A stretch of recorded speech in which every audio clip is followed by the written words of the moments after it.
तो ये क्वेश्चन आपका 13 में एक अच्छी चीज थी। For the purpose of preparation of statement change in equity December 2017 आपको ऑडिटेड और ड्राफ्ट का मतलब होता है जो इस साल का हो, ठीक है। ऑडिट का मतलब ऐसी बात है पिछले साल के तो ऑडिट हो चुके होते हैं, इस साल का भी ऑडिट होना होता है। नेट प्रॉफिट उसने 3 सालों का बता दिया, 15 का, 16 का और 17 का। फिर उसने हमें ट्रांसफर टू जनरल रिजर्व ये भी बता दिया। ट्रांसफर टू जनरल रिजर्व 2015 में 141 मिलियन ट्रांसफर किया था और 2017 में 112 और 16 में किया ही नहीं था। इंक्रीमेंटल डेप्रिसिएशन 15 और 16 में थी, 17 में नहीं है। Cash final cash dividend final 16-17 का तो बताया नहीं हुआ, 15 का फाइनल डिविडेंड बताया हुआ है, तो क्या ये 15 में रिकॉर्ड होगा? इसलिए रिकॉर्ड किस में होना है? 2000। अगर ये इंटरिम डिविडेंड होता तो 15 का ही था। ये बात ओके है? चलें। The asset which was revalued upward in previous years has been sold। ये कमाल की बात लिखी हुई है। कहता है पहले जो अपवर्ड रिवैल्यूएशन हुई थी वो 2017 में सेल हो गया। इसका मतलब है उसका जितना सरप्लस रह गया होगा ना वो सारा रिटेन अर्निंग को चार्ज कर देंगे, मतलब रियलाइज कर देंगे, क्योंकि अब एसेट खत्म हो गया तो उसका सरप्लस हमने क्या लेकर बैठना है, तो हमने उसके सरप्लस को भी ट्रांसफर कर देना है रिटेन अर्निंग को। तो मुदस्सिर इसकी एंट्री क्या पास होती है? जो सरप्लस पड़ा होता है हमारा किसी भी एसेट का और उस एसेट को बेच दें, उसके सरप्लस की एंट्री क्या होती है?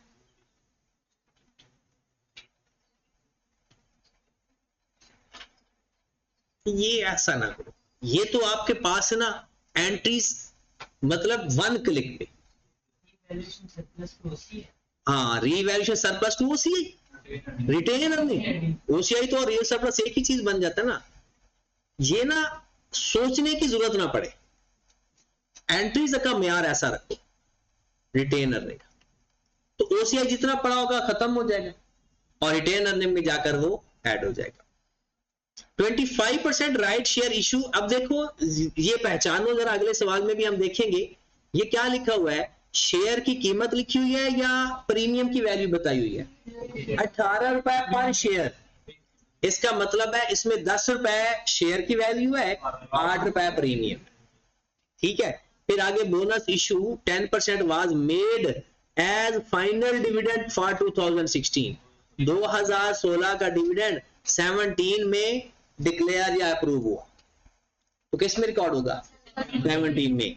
50 मिलियन शेयर इशू किए आपने 2017 में, बोनस इशू 15% 2017 में, तो यहां तक तो आगे 2017 की बात हो रही है। पहली वाली लाइन 2016 की है, अगली दोनों लाइनें, तीनों लाइनें 2017 की। फिर उसने डाटा दे दिया, हमें चाहिए विद कंपैरेटिव, उसने खुद बता दिया 17 का कंपैरेटिव क्या होगा? 16 का ओपनिंग बैलेंस कौन सा होता है? 15 का क्लोजिंग बैलेंस। जो दिसंबर 15 का क्लोजिंग बैलेंस होगा वो 1116 का ओपनिंग बैलेंस होगा। तो ओपनिंग बैलेंस उसने हमें दे दिया ordinary share capital, general reserve, retain earning और रीवैल्यूएशन, और उसने मना किया है टोटल का कॉलम नहीं बनाना। बात क्लियर? इस सवाल को आप बता दें कि अगर किसी को जरूरत है तो मैं करवा देता हूं। किसी भी, यानी एक ही चीज थी, इसके अलावा तो इसमें कोई चीजें हैं नहीं, तो हर बात क्लियर है। चलें जी, फिर अगले सवाल पे चले जाएं। अगले सवाल पे चलते हैं। 2014 उसने कहा है कि जनाब आपके पास 1 जुलाई 18 का डाटा है, share capital, share premium, retain earning और सरप्लस। ये सवाल पांच पेपर का है और सिर्फ आपको ही नहीं, आपके अबाउजदाद को भी इसने धोखा दिया। मतलब जिसके पेपर में ये सवाल आया था, जिन लोगों के पेपर में, उनको भी यही मसला हुआ था कि क्या लिखा हुआ है, कहता है 30% शेयर इशू किए हैं, 30% एट अ प्रीमियम ऑफ 120 पर share, at a premium of 120, मतलब जो शेयर 100 रुपए का है वो 220 रुपए का इशू किया है एट अ प्रीमियम, मतलब उसमें प्रीमियम 120 है। तो हम क्या करेंगे, हमारे पास जो पहले नंबर ऑफ शेयर है 200 मिलियन है, डिवाइड करेंगे, हमारे पास आ गया नंबर ऑफ शेयर। क्या चीज आई? Number of share. इसको हमने मल्टीप्लाई किया 30% से, तो हमारे पास आ गया राइट शेयर कितना? इसको 100 से मल्टीप्लाई करेंगे तो फेस वैल्यू 120 से मल्टीप्लाई करेंगे तो शेयर। देखो अब तो आप लोग अपने साथ जुल्म नहीं करोगे, क्योंकि अगर आपको ना समझ लगे तो पूछोगे। बात 100% क्लियर हो, इस कॉलम में जा रही है तो ओके, अदरवाइज नहीं। अदरवाइज आपने बात पूछनी है, सीखनी है, क्योंकि अभी भी अगर आप शर्माओगे तो फिर रिजल्ट एडवर्स आएगा, फेवरेबल नहीं आएगा। चलिए जी, यहां तक ओके है बात। अगली बात वो कहता है cash dividend and bonus shares of the last 2 years. जरा ध्यान से देखिएगा, पिछले 2 साल 2018 के अंदर फाइनल बोनस है ही नहीं, और कैश 18% है, कैश डिविडेंड 18% है, तो ये 19 में रिकॉर्ड होगा या 18 में रिकॉर्ड होगा? ये 19 में रिकॉर्ड होगा, क्योंकि 18 का डिविडेंड 19 में फाइनल हो तो। और आगे देखें 20% कैश डिविडेंड है, और हो कब रहा है? हाफ ईयरली, मतलब साल के मिड में। इंटरिम है तो 2018 का 2018 में रिकॉर्ड। फिर यहां पर देखें 2019 का फाइनल डिविडेंड है, बोनस रिकॉर्ड ही नहीं होगा। क्यों भला? ये 2020 में जाएगा। और इंटरिम बोनस है, ये रिकॉर्ड होगा। बात समझ लगी? आगे चलते हैं। प्रॉफिट फॉर द ईयर आपको पता है क्या करते हैं, फिर वही सरप्लस भी गिवन है और इंक्रीमेंटल डेप्रिसिएशन भी गिवन। पहले सरप्लस के कॉलम में लिखेंगे, फिर इंक्रीमेंटल डेप्रिसिएशन सरप्लस से माइनस करके रिटेन अर्निंग में लिखेंगे। हाँ जी, क्लियर है बात? वो कहता है column for total and comparative are, तो ये तो 5 मिनट का सवाल है। अगले सवाल पे चलते हैं। ये सवाल मैं करवाऊंगा आपको, ये पूरा ही करते हैं, ठीक है? क्योंकि इसके अंदर एक अच्छी चीज है रिवैल्यूएशन वाली, बाकी सवाल ये भी आसान है।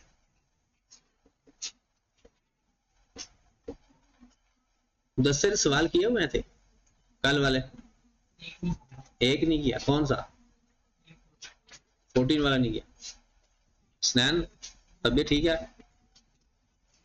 हैं? क्या बात है, लेट हो गए?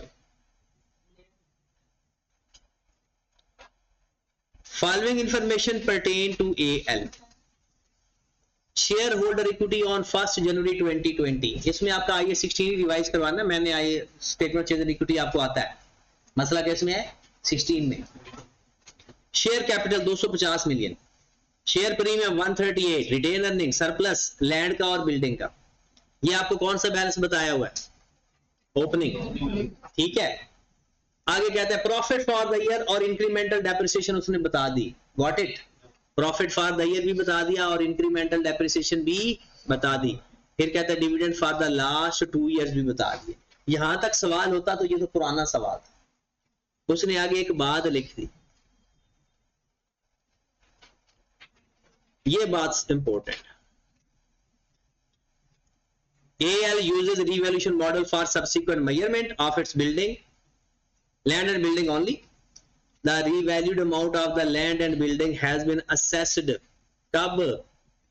साल के एंड में, साल के शुरू में, एंड पे जब करते हैं तो तरीकाकार क्या होता है? पहले डेप्रिसिएशन बाद में रिवैल्यूएशन, पहले डेप्रिसिएशन बाद में revaluation. Balance on December 2020 before revaluation उसने कॉस्ट बता दी 75 मिलियन, 240 मिलियन, अक्यूमुलेटेड डेप्शन बता दी, और कहता है एसेट हमने रिवैल्यू किया, लेकिन इस चीज को हमने इनकॉर्पोरेट नहीं किया, रिकॉर्ड नहीं किया। मतलब बाकी सारा काम कर लिया, लेकिन रिवैल्यूएशन हुई लेकिन उसको रिकॉर्ड। इसका मतलब है उसके जिसमें अफेक्ट आए होंगे या आने चाहिए, क्या वो रिकॉर्ड हो चुके हैं? वो भी तो रिकॉर्ड नहीं हुए। कहता है जी इक्विटी का बताओ। सबसे पहला हम काम करते हैं, पहले ये काम कर ले, इसे बोलते हैं रेक्टिफिकेशन ऑफ एरर या एडजस्टमेंट। और एडजस्टमेंट के हमेशा दो इफेक्ट होते हैं, ये आपको भी पता है। सबसे पहले मुझे बताएं कि आपके पास एक लैंड की बुक वैल्यू क्या है 75, इसकी बुक वैल्यू क्या है 240 में से 60 माइनस 180। 75 वाला एसेट आपका कितने का हो गया 10 का लॉस आया या सरप्लस? एसपीएल में जाएगा। मैं एंट्री पास कर दूं कहो तो, लेकिन बाद में करते हैं, यहां पर है आपके पास 180 से 158 गेन है, लॉस कितना 22 का। ठीक है, अब क्या लॉस को डायरेक्ट लॉस लिखा जाता है या पहले ये देखा जाता है कहीं सरप्लस तो नहीं पड़ा? ये देखा जाता है ना। रीवैल्यूएशन जब भी करते हो, ये आपने रीवैल्यू करना था किया नहीं, ये आप देखिए दोबारा पढ़ लेते हैं। वो कहता है but not incorporated in the financial statement the relevant detail. आपने रिकॉर्ड ही नहीं किया हुआ। आपका यहां पर मैं सवाल अलग से कर देता हूं, देखें जी आप पहले से क्या था बोला 1/1/18 या 31 दिसंबर की बात कर लेते हैं, 20 है ना। आपके पास एक एसेट 75 का था और एक 180 का था, ऐसा ही है। इसके अगेंस्ट क्या ये डेप्रिशिएट होने के बाद आए? ये डेप्रिशिएट हो चुके हैं, तो हम भी तो यही करते हैं, पहले डेप्रिशिएट बाद में रीवैल्यू, पहले डेप्रिशिएट बाद में रीवैल्यू। इस एसेट का सरप्लस पहले से पड़ा हुआ है, कितना पड़ा हुआ है? लैंड का सरप्लस पड़ा हुआ है, कितना पड़ा हुआ है?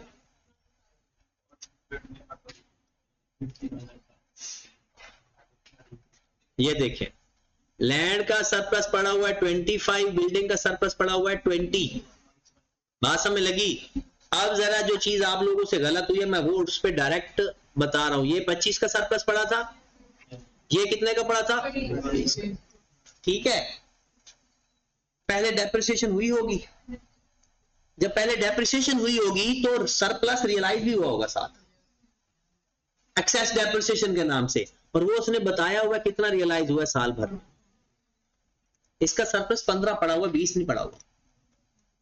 20 का सरप्लस था, 20 का सरप्लस, उसने कहा 5 की एक्सेस डेप्रिसिएशन है। अगर 5 की एक्सेस डेप्रिसिएशन है तो सरप्लस में से 5 माइनस होना चाहिए। वजह क्योंकि हम साल के एंड पे रीवैल्यू कर रहे हैं। जब साल के एंड पे रीवैल्यू करते हैं तो पहले डेप्रिसिएशन बाद में रीवैल्यूएशन। तो जब हमने एसेट को डेप्रिशिएट किया होगा तो साथ सरप्लस को रियलाइज भी तो किया होगा। आप कहेंगे सर हो सकता है वो रियलाइज हुआ पड़ा हो। ये जो 20 अमाउंट है साल के शुरू की अमाउंट है, साल के एंड की नहीं है। 20 का किस टाइम की अमाउंट है, ऊपर डेट देख लो, जो सवाल गिवन है ना उसके ऊपर डेट देख लो, सारे ब्रॉड हो गए। इसका मतलब है ये 20 के अंदर अभी सरप्लस रियलाइज, तो वो 5 का ये कहां बताया हुआ है? टेबल के नीचे पहले पैराग्राफ में जहां प्रॉफिट बताया हुआ है, बताया हुआ 5 की इंक्रीमेंटल डेप्रिसिएशन। अब आपने जब इसको रीवैल्यू किया, ये 75 वाला एसेट कितने का हो गया 165 का, 65 का 10 का लॉस आया। जो लॉस आया होगा उसकी एंट्री क्या पास करेंगे? सारे का सारा सरप्लस में ही एडजस्ट हुआ होगा। ऐसा है इवन के स्टिल 15 रुपए का हमारा सरप्लस, इसकी एंट्री क्या बनेगी? रीवैल्यूएशन। उसी को छोड़ो, revaluation surplus debit land credit, retainer ने कहां से आ गया? हमारा पीपी कम पहले डेप्रिसिएशन एलिमिनेट करते हैं, वो है नहीं, और क्यूमुलेटिव डेप्रिसिएशन एलिमिनेट करते हैं, लैंड की कहां है क्यूमुलेटिव डेप्रिसिएशन होती है। तो अगली एंट्री क्या पास करते हैं? रीवैल्यूएशन की। ये रीवैल्यूएशन की एंट्री है। और लैंड की एक्सेस डेप्रिसिएशन कहां से आ गई? उसकी तो डेप्रिसिएशन ही नहीं होती। अब आओ जरा ध्यान से बैठना है, सवाल होने लगे आपका। 180 वाला एसेट कितने का हो गया? 158 का। कितना लॉस आया? 22 का। 15 रुपए से सरप्लस खत्म हुआ, 7 से लॉस आया। एंट्री अगर मैं आपसे पूछूं तो क्या बनेगी? ओसीआई या रिवैल्यूएशन सरप्लस डेबिट। कितने से? 15 से। क्योंकि हमने ना कॉलम बनाया होता है सरप्लस का, इसलिए मैं ओसीआई नहीं लिखवा रहा, ताकि आपको ना मिक्स ना हो जाए। अदरवाइज ओसीआई लिखने में कोई मसला नहीं है, लेकिन प्रॉब्लम यह है कि हम ना सरप्लस का कॉलम बनाते हैं, इसलिए मैं सरप्लस की बात कर रहा हूं। रिवैल्यूएशन लॉस या एसपीएल कितने से? 7 से। और बिल्डिंग क्रेडिट ये एंट्री पास होगी। ये चीज आपने रिकॉर्ड नहीं की हुई, ये सारी चीजें जो आपने लिखी है ना, ये रिकॉर्ड नहीं की हुई। अब ये कहां कहां पे रिकॉर्ड होनी है, जरा ये भी गौर फरमा ले। आप मुझे बताएं, क्या ये कॉलम होता है आपके स्टेटमेंट चेंज इन इक्विटी के अंदर? तो उसमें से 10 जाकर माइनस कर दो। माइनस क्यों करेंगे? डेबिट हो रहा है। क्या लैंड का कॉलम भी होता है? छोड़ दो इसको, इक्विटी बना रहे हो ना, जो कॉलम है उसमें जाकर लिखो, जो कॉलम ही नहीं है उसको छोड़ दो। फिर आओ यहां पर सरप्लस का कॉलम होता है, तो सरप्लस में से माइनस कर दो। ये जो भी एसपीएल की अमाउंट होती है, ये प्रॉफिट में प्लस माइनस हो जाती है। जो भी एसपीएल की अमाउंट होती है वो किस में प्लस माइनस हो जाती है? प्रॉफिट के अंदर। अगर एसपीएल डेबिट हो रहा है तो प्रॉफिट में से माइनस कर दो, अगर एसपीएल क्रेडिट हो रहा है तो प्रॉफिट में, ये हमने रेक्टिफिकेशन ऑफ एरर में रूल पढ़ा है कि अगर कोई भी इनकम या एक्सपेंस डेबिट हो रहा हो तो वो प्रॉफिट में से माइनस होता है, क्रेडिट हो रहा तो प्रॉफिट में प्लस होता है। तो ये जाकर 7 होगा, क्योंकि ये लॉस है और लॉस किस में जाता है? एसपीएल में जाता है, तो जाकर एसपीएल में से माइनस कर दे। ऐसा क्यों कर रहे हैं? क्योंकि ये चीज हमने की नहीं थी। हमने इसको यानी एसपीएल फाइंड करते वक्त ये काम करना था, नहीं किया, तो अब कर देते हैं जो नहीं किया। सवाल तो हो गया, खत्म हो गया सवाल आपका। बस यही एंट्री पास करनी थी और ये एंट्रीज आई 16। अब हम देखिए, अगर सवाल करने पे जाएं, जरा ये एंट्रीज आपने लिखनी है क्योंकि स्क्रीन आपके सामने से गायब होने लगी है। देखिए जरा, सबसे पहले मैं एक कॉलम मुझे बता दें कि एक शेयर कैपिटल का कॉलम है, एक शेयर प्रीमियम का, रिटेन अर्निंग का, रिवर्सल, सब 4 हो गए। शेयर कैपिटल का,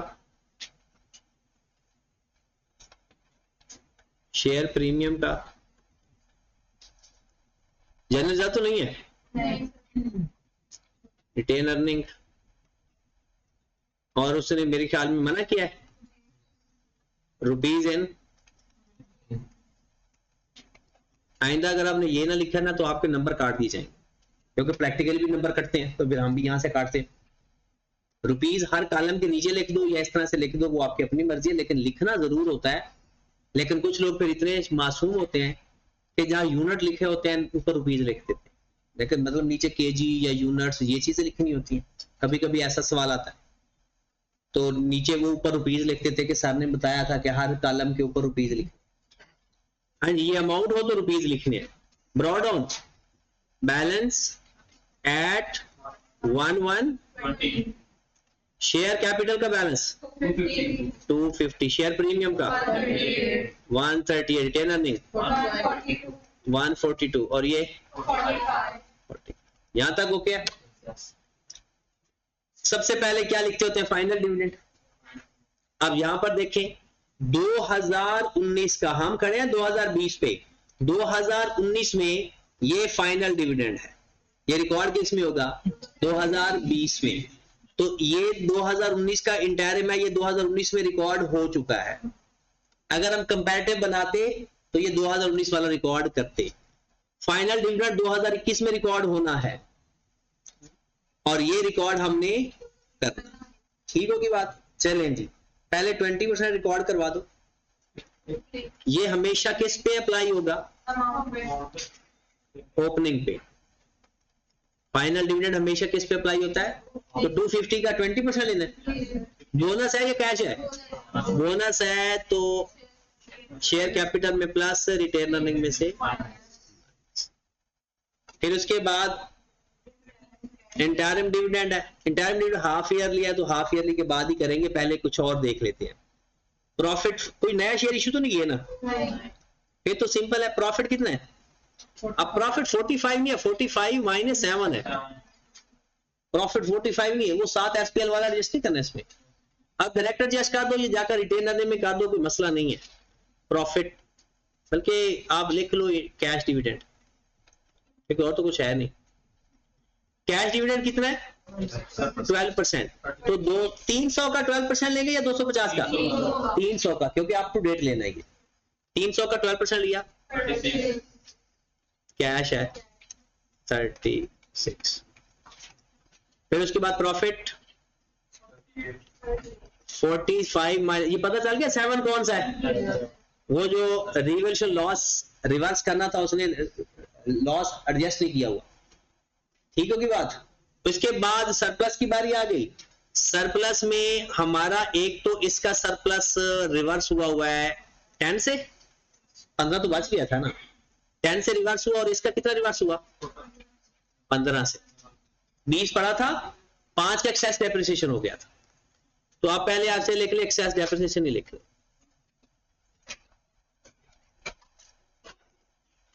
5 और फिर फॉर द ईयर रीवैल्यू हुआ, रीवैल्यूएशन कितने से सरप्लस डेबिट हो रहा है? 15 से भी और 10 से। भाई 10 उस वाला लैंड वाला, 10 लैंड वाला, 15 इसका बचा पड़ता 25 से। खत्म हो गया इस वाला। ये पता चला 25 का, 10 लैंड वाला सरप्लस रिवर्स हुआ और 15 बिल्डिंग वाला। वो ये एंट्री देख लो, ये वाले, ये सरप्लस लैंड वाला रिवर्स किया, और ये इसके अंदर भी 15 का रिवर्सल आ रहा है। जो उसका बाकी बचा पड़ा था, ये वर्किंग है, 20 था, 5 एक्सेप्शन हो गई थी, 15 बच गया था, फिर 22 का लॉस आया था, तो 15 सरप्लस रिवर्स हुआ था। तो 15 बिल्डिंग वाला सरप्लस और 10 लैंड वाला, दोनों को प्लस करके लिख दिया, या अलग अलग लिख दो, और 7 लॉस एडजस्ट किस में कर दिया? प्रॉफिट के अंदर, क्योंकि वो एसपीएल का एलिमेंट। चलें जी, ये तो हमारा काम हो गया जो एक बेसिक का था। इसके अंदर एक ही चीज एक्स्ट्रा है, आखिरी सवाल है इस बुक का।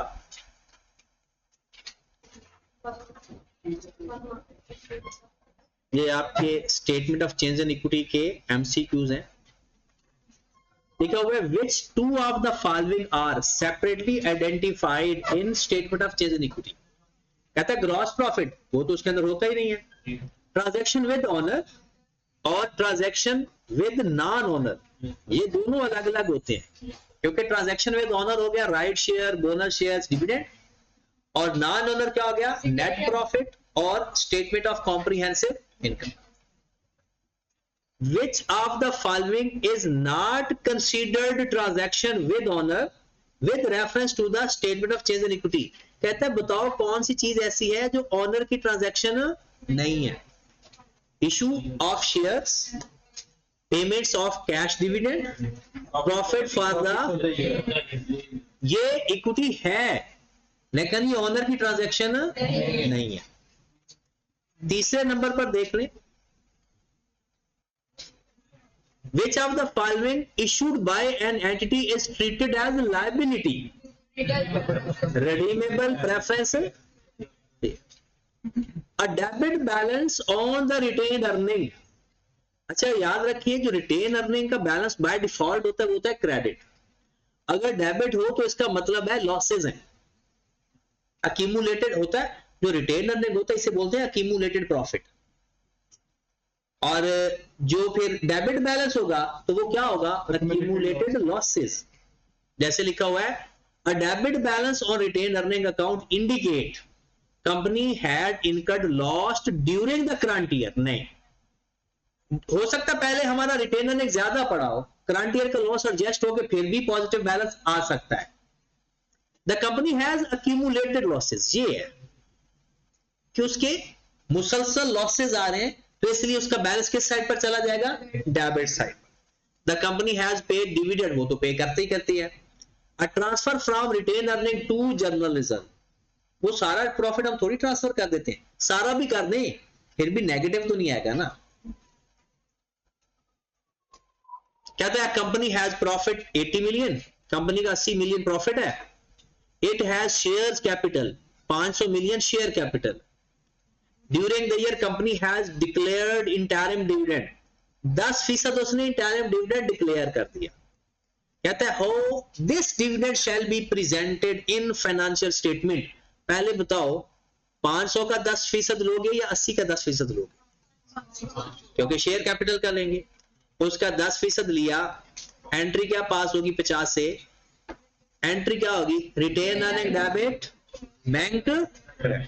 कहता है 8 million deducted from retain earning, 8 million तो नहीं है, 50 million deducted from retain earning in the statement of changes in equity.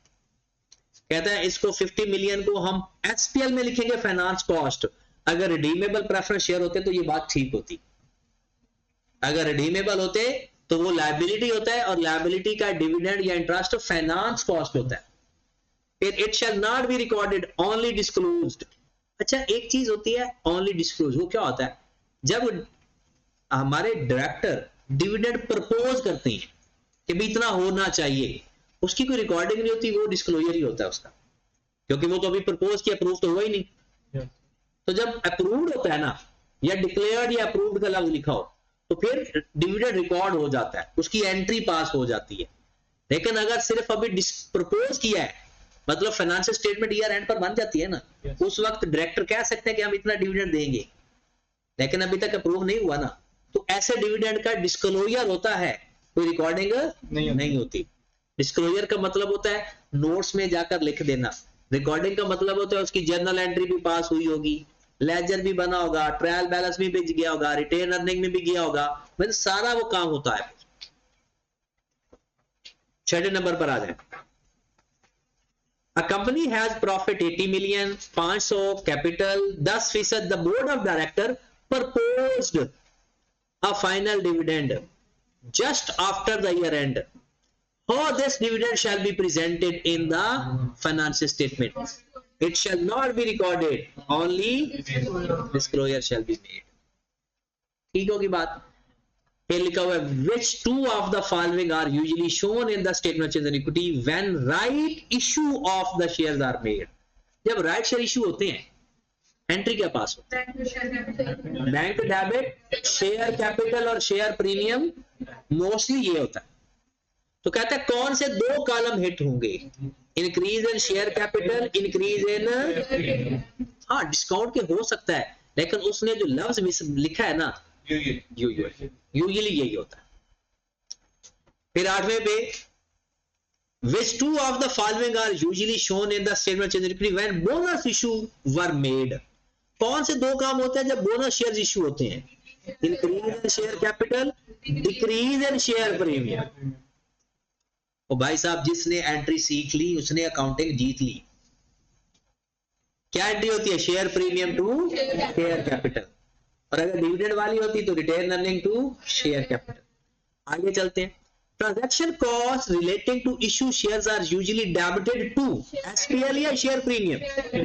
Share premium. If there is no balance in share premium account, transaction costs relating to issue shares are usually debited to retained earning। Main तो MCQs का मकसद क्या होता है? किन लोगों ने जाग के क्लासेस ली हुई है, किन लोगों ने सो के ली हुई है। जिसने जाग के ली हुई है उनके लिए टाइम वेस्टिंग है, और जिसने जाग के ली हुई है उनके लिए फायदामंद है, क्योंकि उन्हें पता चल रहा है ना कि हमने ये पढ़ लिया है। सोने वाले को क्या पता, जो सोता है। Incremental depreciation has following effect. Incremental depreciation की एंट्री क्या होती है? अब statement of change in equity के अंदर ना ओसीआई ना बोला करो, क्या बोला करो? Reversal surplus. Increase in reversal surplus गलत, decrease in surplus, increase in retain. फिर उसने एक छोटी सी स्टेटमेंट बनवा दी, कहता है शेयर कैपिटल हमारा इतना पड़ा हुआ है, share premium, reversal surplus, retain earning. कहता company made a right 1 for 5 shares already held at 145 per share.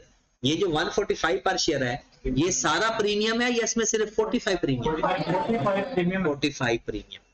कहता है what amount of share capital shall be presented, share capital in December 2000।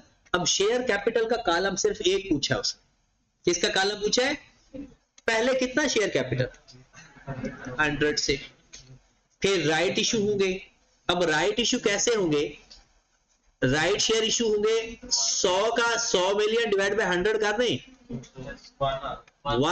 1 multiply by 1 over कितना? 0.2। अब 0.2 को 100 से multiply करेंगे तो share capital, 45 से मल्टीप्लाई करेंगे तो शेयर। उसने पूछा शेयर कैपिटल का कॉलम 20 आ रहा है, तो 20 के लिख देंगे इसमें। ऊपर 100 वो वाला कैसे लिखा हमने? ऐसे तो हमने तो दिया डिवाइड नहीं, वो statement of change in equity का शेयर कैपिटल का कॉलम बनाया पूरा। वो शेयर कैपिटल में ब्रॉड ऑन है, ब्रॉड ऑन के बाद फिर बाकी चीजें जो एडजस्ट होंगी वो लिखी, तो ये कैरी डाउन आ जाएगी। चल फिर सवाल देखिए जरा, सेम क्वेश्चन कहता है what amount of share premium shell be presented. अब पहले शेयर प्रीमियम कितना है? 30। अभी आप 0.2 को 45 से मल्टीप्लाई करके बताओ तो कितना? 9। तो कैरी डाउन कितना आ जाएगा? 39। इस तरह से भी सवाल आ जाता है कोई एक कॉलम, और ये बेस्ट प्रैक्टिस है IS 8 की।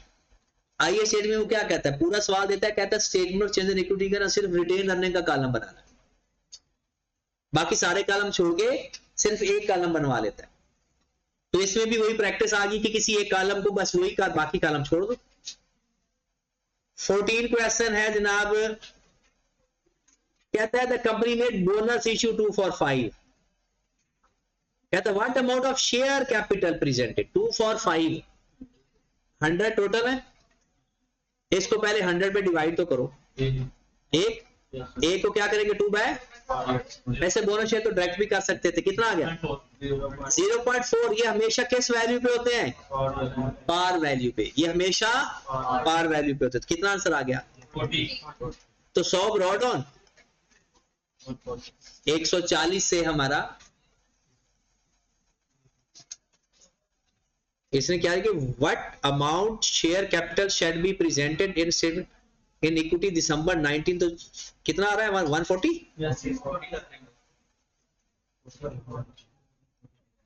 हो गया। ठीक है ना, क्योंकि उसने शेयर कैपिटल की अमाउंट पूछी है, इंक्रीज नहीं पूछा। What amount of share capital shall be presented in the 100 तो पहले ही है,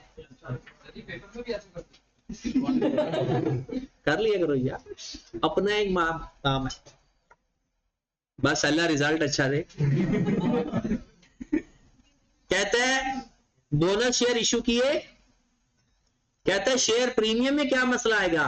एंट्री क्या पास होगी? Share premium debit share capital किस अमाउंट से बना? 40 से किया था, तो शेयर प्रीमियम तो नील आ जाएगा। बोला क्यों नील आएगा? क्योंकि आपका शेयर प्रीमियम 30 पड़ा हुआ है, तो 30 से तो वो कम होगा और बाकी कितने में चला जाएगा? ये एंट्री पास होगी ना असल तो 30 से 30 तो खत्म हो जाएगा, तो शेयर प्रीमियम आपका नील बच जाएगा। नहीं समझ लगी? एंट्री तो पास कर लो ना। एंट्री पास हुई, share premium debit retain earning debit share capital, ये 40 ये 30 ये 10। ऐसा किया क्यों? शेयर प्रीमियम था ही 30 का, हमारे पास मौजूद ही 30 का पड़ा था। जितना शेयर प्रीमियम था पहले उसको खत्म किया, फिर जो बाकी अमाउंट बच गई वो रिटेन अर्निंग से। तो जब आप कॉलम बनाओगे 30 का और 30 से शेयर प्रीमियम माइनस भी करोगे तो आपके पास शेयर प्रीमियम का बैलेंस क्या बच जाएगा? नील। 16 के अंदर देखें, उसने कहा है कि ऑन 2 जनवरी 19, ये जनवरी का ही महीना है, all the revalued asset were disposed for rupees 90 million. कहता है जितने एसेट को आपने रीवैल्यू किया हुआ था ना सबको बेच दिया। इसका मतलब है उनका तो सरप्लस भी पड़ा हुआ है। इस सरप्लस का क्या करें? क्या एंट्री बोलो, एंट्री बोलो। Revaluation surplus debit retain earning over the life या सारा? सारे, क्योंकि बेच दिए सारे। Profit for the year is 32 million. कहता है interim dividend 5% was paid in July 19 and final dividend 8% has been proposed by the director. What amount of retained earning shall be presented in the statement change in equity? पहले retainer ने कितना पड़ा हुआ है, उसमें profit for the year कितना add हो गया? हो गया प्रॉफिट ऐड।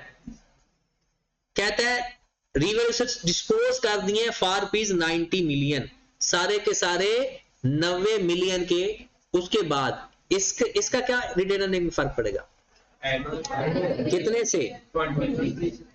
इंटरिम डिविडेंड 5% है, 100 का 5% ले लो, माइनस कर देंगे प्लस। करो जरा कितना आंसर आ गया? 80। ये जो उसने 90 मिलियन का बेचा है ना, अगर इसके बारे में ये भी बताया होता ना कि इसका कोई गेन या लॉस है, तो वो भी प्रॉफिट में प्लस या माइनस कर देते, क्योंकि इसमें वो क्लियर बात नहीं की हुई कि उसने कहा 90 मिलियन का बेच दिया, तो गेन या लॉस की उसने बात की नहीं। अगर करता तो वो भी क्योंकि एसपीएल में जाना था। क्लियर होगी बात? कोई सारा वही है, बस फिर आगे सवाल छोटे हो गए।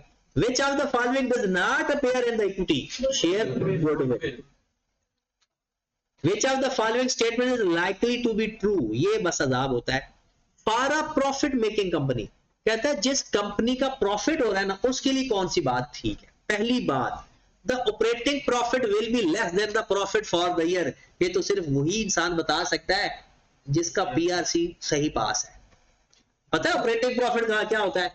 ऑपरेटिंग प्रॉफिट आता है, उसमें add other income less finance cost, तब नेट प्रॉफिट आता है। तो बात समझ लगी ना? वो कहता है operating profit will be less than, कहता है ऑपरेटिंग प्रॉफिट थोड़ा है प्रॉफिट से। अगर प्रॉफिट ऑपरेटिंग प्रॉफिट ही कम है, उसके बाद फाइनेंस कॉस्ट माइनस करेंगे, वो तो नेट पर, हाँ कोई अदर इनकम वाला मसला हो सकता है, लेकिन वो अदर इनकम तो नॉर्मल नहीं होती। तो इसका मतलब ये स्टेटमेंट सही नहीं लग रही। The profit for the year will be greater than the gross profit. और ग्रॉस प्रॉफिट में से अदर एक्सपेंस माइनस करेंगे तो नेट प्रॉफिट तो हमारा कम आ जाएगा, तो ये बात भी ठीक नहीं लग रही। Retained profit at the year end will be greater than shareholder equity। क्या रिटेन अर्निंग, ये तो बात ही अजीब है। इक्विटी से कहता है रिटेन अर्निंग ज्यादा है, हो सकता है, ऐसी बात नहीं है कि प्रॉफिट एक्यूमुलेट होते जाए डिविडेंड दो ही ना, लेकिन ऐसा नॉर्मल तो नहीं होता ना। लफ्ज लिखा हुआ है लाइकली टू बी ट्रू, ये असल चीज है। Retain earning profit at the end of the year will be greater than the beginning of the year. ब्रॉडन था, नेट प्रॉफिट ऐड हुआ, क्लोजिंग बैलेंस आ गया। अगर क्लोजिंग बैलेंस ज्यादा आ रहा है तो क्या मतलब है? प्रॉफिट हो रहा है, क्योंकि नेट प्रॉफिट ऐड होकर क्लोजिंग बैलेंस आना है ना। और अगर क्लोजिंग बैलेंस कम आएगा, इसका मतलब है हम डिविडेंड ज्यादा दे रहे हैं प्रॉफिट से, मतलब ऐड कम हो रहा है, माइनस ज्यादा हो रहा है, तो डिविडेंड ज्यादा पे करोगे तो हो सकता है आपका बैलेंस कम हो जाए। एक नॉर्मल, अगर प्रॉफिट हो रहा है तो क्लोजिंग बैलेंस ज्यादा आएगा, अगर लॉस हो रहा है तो क्लोजिंग बैलेंस कम आएगा। 19, which of the following is not component of equity? Total comprehensive income for the period, revaluation gain, the amount of cash that the company has on hand। ऐसे तो जनती क्वेश्चन होते हैं जिसको पता चल जाता है कि ये तो कंफर्म हमारा सवाल ठीक है। Which of the following statement is not true about preference shares? कहता है कौन सी बात ठीक नहीं है, मतलब कौन सी बात गलत है। The rate of dividend is usually fixed, ये तो सही बात है, हमने कौन सी बात ढूंढनी है? नॉट सही। Share holder always have a voting right, ये गलत बात है, इनको तो कोई मुंह ही नहीं लगाता, मतलब ये जवाब है हमारा। Redeemable preference shares reported as liability. Any unpaid dividend is carried forward to the further period for which type of stock? Ordinary या cumulative या non cumulative? Unpaid अगले साल चली जाए तो वो cumulative dividend होता है। Unpaid dividend अगर carry forward हो तो उसे क्या बोलते हैं, कम्युलेटिव। और ना कैरी फॉरवर्ड हो तो नॉन कम्युलेटिव। फिर अगली बात, कम्युलेटिव को चाहे डिक्लेयर हो या ना हो रिकॉर्ड कर लेते हैं, क्योंकि वो तो आज नहीं तो कल पे हो ही जाना है, अक्कर तो वो हो चुकी है। लेकिन नॉन कम्युलेटिव तो आगे जाना ही नहीं, पे होगा तो अभी होगा, अगले साल कैरी फॉरवर्ड नहीं। तो ये अनपेड डिविडेंड कैरी फॉरवर्ड हो रहा है तो किस केस में होता है, cumulative preference shares. What is the impact of dividend payment to share holder on the statement change in equity? रिटेनर ने बढ़ा देगा डिविडेंड या कम कर देगा? What is the impact of the additional share issue? नया शेयर इशू किए, it increase in share capital balance.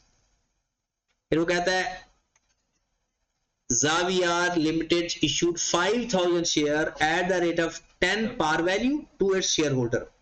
These shares are issued at a premium of ₹25 per share. Journal entry पास करो, कहता है 5,000 शेयर मल्टीप्लाइड बाय 10 करेंगे तो, और multiplied by 20 ऐसे ही होगा। 10 से मल्टीप्लाई करेंगे तो क्या आएगा, शेयर कैपिटल, और 25 से मल्टीप्लाई करेंगे तो क्या आएगा, प्रीमियम है ना। ये कितना आ गया प्रीमियम, प्रीमियम कितना आ गया, 125। अब एंट्री पास कर लो, बैंक डेबिट, बैंक या कैश, कितने से, 175 से, शेयर कैपिटल क्रेडिट 50,000 से, और शेयर प्रीमियम 125। तो यही एंट्री है इसकी। अब जवाब ढूंढ लो अपना, है कोई इधर कोई भी?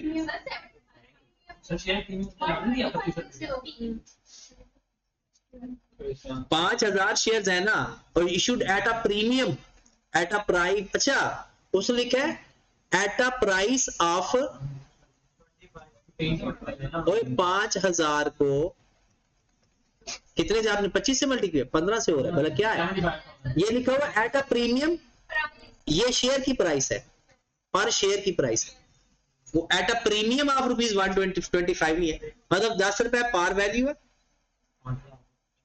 तो 15, इसको 15 से मल्टीप्लाई करो, 75।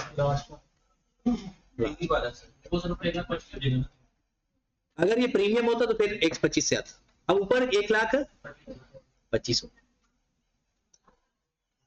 Dynasty limited issued 1 million rupees 10 share eight ₹50 each share, क्या हो गया 10/40, 10 का फेस वैल्यू और 40 का premium. Which of the following statement is true? वो कहता है ordinary share capital when increased by 10 million and share premium increased by 50 million। ये तो गलत हो गया, शेयर बढ़ गए 10 million से, प्रीमियम बढ़ गया, यही जवाब है। 27 Handsome Limited statement of financial position show ordinary share capital of ₹150 and share premium 50 million at the beginning of the year। पता चल गया क्या बताया हुआ broad. If the ordinary shares capital is 250 million and share premium is 120 million at the end of the financial period, how much did the ordinary shares with share premium issued raise? कहता है अगर आपका पहले कितना पड़ा था 150, share capital 150 और share premium कितना था 50। अब शेयर कैपिटल कितना हो गया 250 और शेयर प्रीमियम कितना हो गया, 120। ये कितने का इजाफा हो गया और ये कितने का इजाफा हो गया, मतलब हमारा शेयर कैपिटल में ओवरऑल तो इजाफा 170 का हो गया, लेकिन प्रीमियम कितने के 70 से और शेयर कैपिटल 100 से। अब वो क्या रहा है, कहता है कि अगर ये how much did the ordinary shares with share premium issued raise,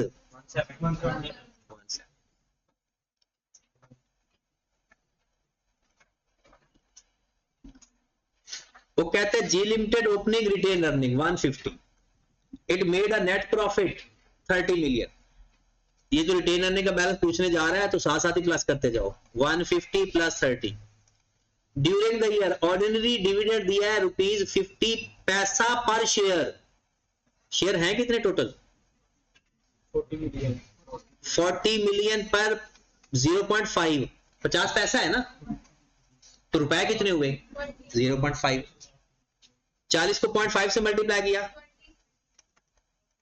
20, ये माइनस हो जाएगा। कहते what was the retain profit for the year ended 31 March, तो इसका जो 160 बच गया, ये 50 पैसा था, 50 रुपए नहीं थे। S K limited paid 10 million in debenture interest and ordinary dividend 10 paisa per share on 50 million ordinary shares. The retained profit was this. What was SK limited profit for the year? ये की क्वेश्चन बन गई, जरा गौर तो फरमाएं। Brought on plus net profit minus dividend is equal to carried on, यही होता है। रिटेन अर्निंग का कॉलम मैंने इक्वेशन में लिख दिया। अब इस सवाल, ये सबसे अच्छी ट्रिक होता है जब आपको किसी कॉलम में से ना मिड ऑफ द कोई चीज पूछी जाए, सबसे अच्छा ट्रिक होता है क्या, वो कहता है S K paid 10 million in debenture interest. बताओ डिबेंचर इंटरेस्ट यहां पर आता है या नहीं, फाइनेंस कॉस्ट है ये, डिबेंचर इंटरेस्ट प्रॉफिट में से तो माइनस होता है ना। एंड ऑर्डिनरी डिविडेंड 10 पैसा पर share on 50 million ordinary share, तो 50 को मल्टीप्लाई कर दो 10 पैसा से, तो ये तो आ गया 5 यहां। Retained profit was 120 million, what was the S K profit for the year, तो प्रॉफिट फॉर द ईयर कितना हुआ, ये उसने कहता है कि इतना रिटेन रख लिया तो प्रॉफिट कितना होगा। इक्वेशन बन गई, x इज इक्वल टू, क्योंकि ब्रॉडऑन के बारे में उसने कुछ बताया ही नहीं, 120 प्लस कहता है 5 रुपए डिविडेंड दे दिया, 120 अपने पास रख लिया, तो प्रॉफिट कितना हुआ था, तो 125, क्योंकि 125 प्रॉफिट हुआ था तो 5 रुपए के बाद 120 बच गया। Which of the following would be an entry in statutory taxation की, लॉन्ग टर्म लोन की, गेन और रिवैल्यूएशन, और non current assets carried at revaluation model, gain on revaluation. A debit balance on retained earning indicates the company has, which of the following is not considered a transaction with the owner?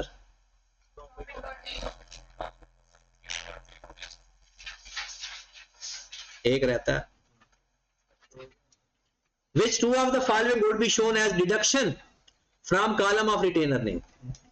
Transfer to incremental depreciation, ये तो add होती है। Issuance of shares at discount, ये हो सकता है लेकिन share premium preferable है, हो सकता है रिटेन अर्निंग में माइनस, लेकिन प्रेफरेबल क्या होता है, फिर कैश डिविडेंड, ये तो सीधा सीधा ट्रांसफर टू जनरल रिजर्व, तो ये दो है। ठीक होगी बात। चलो जी, statement of change in equity हमारा कंप्लीट।